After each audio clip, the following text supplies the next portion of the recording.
Guy. It's Slater. Good morning, class. Thank you again for joining us here at iRock You at room 5150. I am Professor Slater. Of course, you're going to need to be aware of certain birthdays inside the world of rock for this week's quiz. There are quite a few that you need to be aware of. Starting with Mr. Chester Bennington from Linkin Park, the singer, one of the backbones of the band. Chet turns 41 years young this week. Steven Tyler from Aerosmith, the Screamin' Demon, turns 69 years young this week. Johnny April, of course, from the band Stained, will be turning 52. He was born right here in the state of Connecticut, up in Enfield. Now, on the flip side of births, we do have a couple of deaths that you need to be aware of for the quiz. But don't worry, the quiz will be in essay form, so it shouldn't be too bad for you to explain a couple of deaths inside the world of rock and roll. Bad week for drummers because Randy Castillo, drummer for everyone from Motley Crue to Ozzy Osbourne, he died at the age of 51 this week, back in 2002.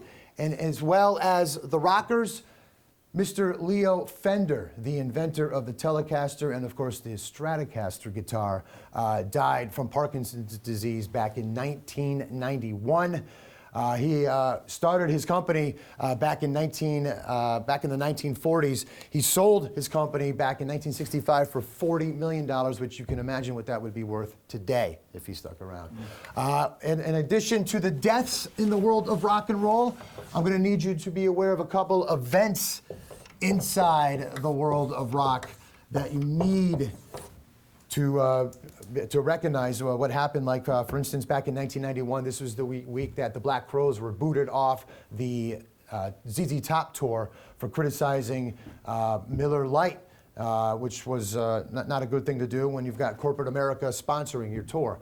Eddie Vedder was rescued after a riptide carried him 250 feet from shore. I mean, they had to send out the Coast Guard down in New Zealand back in 1995. This week, though, inside the world of rock, albums that came out, you've got Judas Priest, Sad Wings of Destiny coming out in 1976. Van Halen had a couple of albums come out. Van Halen 2 came out in 79. Van Halen Women and Children First came out in 1980.